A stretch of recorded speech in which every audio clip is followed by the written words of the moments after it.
What is up, volleyballers? I have a good one for you today. We got Purdue Fort Wayne going on in the background. They are beating number one ranked Carthage. And today we're kicking off the Division III volleyball season. And I've got a few of the top ranked teams to just go over what we're looking at this coming season and just to start out this week. So Carthage coming off a national championship win against Springfield College last year. That was their first national championship in college history for any sport. They were 24-3 and graduated three big players. They graduated their libero and both of their outsides, Kyle Cohen, their libero, Peyton Whiter, and Matt Slavinsky, who I have to say, Matt Slavinsky put on one heck of a performance in the national championship. He's being missed tonight. Carthage is down in sets 1-0. They're also down in points in the second set, 19-18. And it looks like we are going to review a point, which I did not realize video review was happening in Division III volleyball. I'll clip in a few of these points. Oh my gosh. A tip off the block and out of bounds, and they're trying to figure out if there was a touch or not, and we're going to the very first Division III replay I've ever seen in volleyball. This is huge. We're going to the next level. I've always said that Division III, why not just have the ability we have cameras, the technology has been here forever. This is amazing. I'm so happy. All right. Well, they defeated number 2 Springfield, and Springfield's record currently for the 2023 season is 1-0, as they had a 3-0 sweep on St. Francis Brooklyn. And as a team, Springfield hit 350 for the match.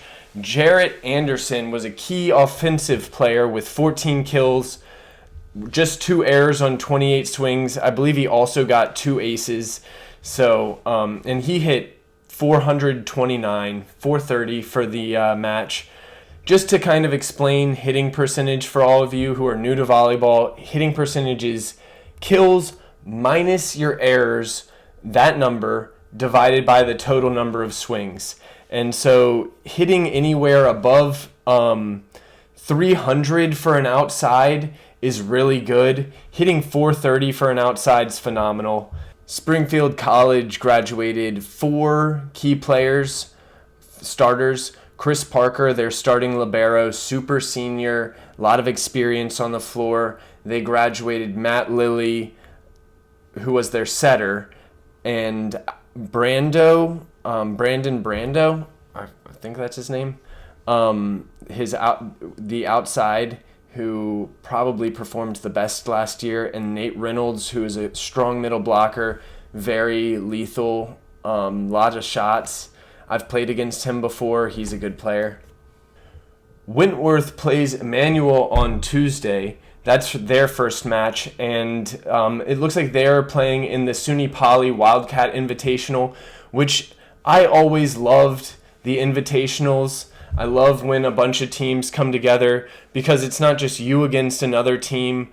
You get to, watch matches with other teams that you're usually competing against, and now all of a sudden you're cheering with them, and you get to support teams that you just wouldn't normally support. It's a great place for Division III players to make friends, and I think that's one aspect of Division III volleyball that is better than Division I, is how close Division III teams get, how many friends there are across teams. It's really Division III volleyball is a really small community, and so I just enjoy that aspect of the game. Moving on, number 4, Stevens College. They are currently 1-0 after sweeping Marymount, and they swept them pretty good, 16-25, 18-25, 17-25. Connor Fulner hit 6 kills on 6 swings, 0 errors. So for those of you who can do the math, that's 1,000. hitting 1,000 is huge. I am really happy for him. I hope he gets Player of the Week. And the only person who might outpace him, he's not going to outpace him, but Kobe Sherman, you can't not say it. He got 6 kills on 7 swings, 0 errors. That's a hitting percentage of .850. And these high hitting percentages won Stevens the match, but it also looks like they got to get in, secondary players. Because personally, if I'm a setter and I've got a player hitting 1,000, I'm going to set him and then set him and then set him and then set him and then set him until he misses. Like, this is just hitting 1,000's phenomenal, and they clearly didn't need to feed the hot hand. They might have even subbed him out to get more players in the game, but good for Stevens for their first big W. And moving on to number 5, Vassar. I don't know much about the Vassar team. It looks like their first games are against number 4 Stevens in Elms College, and that's at Stevens. So if anyone is in the Stevens area on, I believe that's Friday of next week, you should be at that match. That's a huge match. It's a tri-match, but number 4 and number 5, Stevens will be hosting Vassar. So if you live near Hoboken or New York City, that's one of the big matches to go to. I really recommend it. And I'm just going to say one thing I've noticed about the Vassar team. I was clicking through the roster. It's a deep team. They've got 22 players, and it is a very smart team. I don't know about their volleyball IQ, but they're math majors, they're computer science majors, they're biochem majors, which is essentially a future doctor. They're physics majors, they're economists. These are bright kids. So expect good things out of Vassar. North Central, number 6, I don't know much about them either, but they kick off their season with a huge match against number 7, New Paltz, on Friday. And I wish I knew where that was. I believe it's at North Central. I believe New Paltz is traveling to North Central for their first, and yes, I'm certain about this, New Paltz, they're likely to have trouble against number 6 North Central because they've got a very intense volleyball week.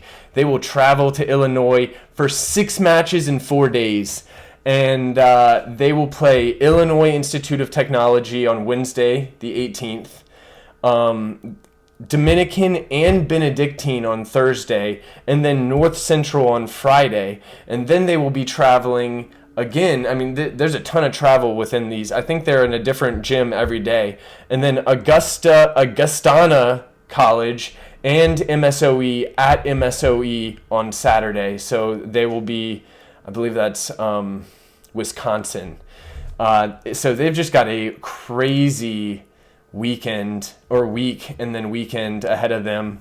And we're going to wrap up today with number 8, my alma mater, Juniata College.